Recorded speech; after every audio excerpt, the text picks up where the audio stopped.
ఈరోజు ఏదైతే తల్లికి వందనం కార్యక్రమం గురించి అంబటి రాంబాబు కావచ్చు, గుడివాడ అమర్నాథ్ కావచ్చు, ఆ దువ్వాడ శ్రీనివాస్ కావచ్చు, ఆ సాక్షిలో పనిచేసే బ్రోకర్ ఈశ్వర్ గారు కావచ్చు, మీరందరూ కూడా ఒక విష ప్రచారం చేస్తున్నారు. చంద్రబాబు నాయుడు గారు మాట తప్పాడు, ప్రజల్ని నమ్మించి గొంతు కోశాడు, తల్లులకు అన్యాయం చేశాడు, కేవలం ఒక బిడ్డకే 15,000 ఇస్తాడంట, మిగతా వాళ్ళకి ఇవ్వడంట అని చంద్రబాబు నాయుడు గారు ఎక్కడన్నా చెప్పాడా? తెలుగుదేశం పార్టీ నాయకులు ఎక్కడన్నా చెప్పారా?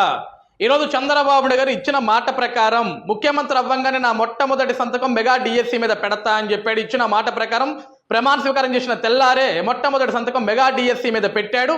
16,347 పొజిషన్లకి నోటిఫికేషన్ విడుదల చేశాడు.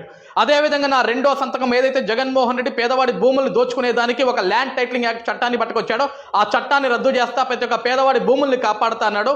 ఇచ్చిన మాట ప్రకారం రెండో సంతకాన్ని ల్యాండ్ టైటిలింగ్ యాక్ట్ చట్టాన్ని రద్దు చేసేదానికి రెండో సంతకం పెట్టాడు. అదేవిధంగా ఎలక్షన్స్ సమయంలో, ఎన్నికల సమయంలో ఒక హామీని ఇచ్చాడు. ఆ పేదవాళ్ళకి పెన్షన్లు తీసుకునే ప్రతి ఒక్క లబ్ధిదారుడికి 3,000 రూపాయలు ఈరోజు మీరు తీసుకుంటున్న పెన్షన్ని వెంటనే 4,000 చేస్తాను, నేను ముఖ్యమంత్రిగా ప్రమాణ స్వీకారం చేసిన తర్వాత నుంచి వెంటనే మీకు 4,000 పెన్షన్ ఇచ్చే బాధ్యత నాది అని చెప్పాడు. ఇచ్చిన మాట ప్రకారం 4,000 రూపాయల పెన్షన్ అందజేశాడు నారా చంద్రబాబు నాయుడు గారు.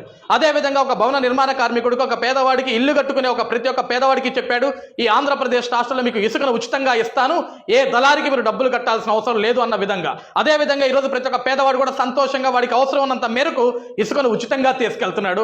అది కూడా మీ కళ్ళకు కనపడట్లేదంటే మీరు కళ్ళున్న గుడ్డి వాళ్ళరా, పనికి మాలోళ్ళారా? ఈరోజు ఏదైతే ఒక తల్లికి వందనం కార్యక్రమం గురించి మీరు విష ప్రచారం చేస్తున్నారో, నేను మీ అందరికి ఒక స్ట్రైట్ ఛాలెంజ్.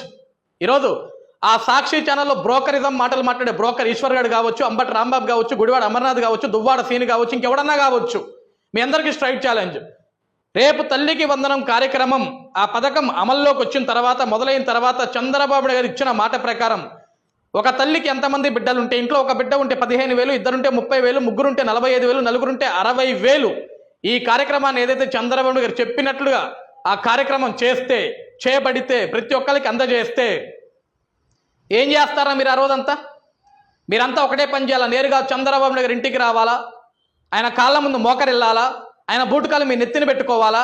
క్షమించండి చంద్రబాబు నాయుడు గారు, తప్పైపోయింది, మేము ఒక తప్పుడు వెధవలం, ఒక తప్పుడోడి కింద మేము పనిచేస్తున్నాం, ఆ తప్పుడోడు చెప్తేనే మేము మాటలన్నీ మాట్లాడాం, ఆ తప్పుడోడు ఇంకెవడో కాదు, ఆ తప్పుడు వాక్యాలు మాతోటి ఆ తప్పుడు పనులు చెప్పించే వ్యక్తి జగన్మోహన్ రెడ్డి అని మీరు ఆంధ్రప్రదేశ్ రాష్ట్రంలో 5 కోట్ల మంది ప్రజలు చూస్తుండగా మీరు అక్కడే బాబు గారి ఇంటి ముందు నుంచోనే ఒక లైవ్ కాన్ఫరెన్స్, మీడియా అందరినీ పిలవండి, మీ పనికి మళ్ళీ సాక్షి మీడియా దగ్గర నుంచి మీకు భజన చేసే నీలి మీడియా వరకు అందరినీ పిలిచి మీరు ప్రెస్ మీట్ పెట్టే దమ్ము మీకుందారా? చెప్తారా అక్కడ కూర్చొని? జగన్మోహన్ రెడ్డి ఒక పనికి మాలోడు, ఒక చెత్త రాజకీయ నాయకుడు, ఆంధ్రప్రదేశ్ రాష్ట్ర ప్రజల్లో మొత్తం విద్వేషాలు తెచ్చగొట్టాలని చూస్తాడు, చంద్రబాబు గారు మంచి చేసినా సరే దాని మీద విషం చెంబండి, దాని మీద బురద జల్లండి అని మాతోటి చెత్త పనులన్నీ చేపిస్తున్నాడు చెత్త మనిషి జగన్మోహన్ రెడ్డి అని చెప్పే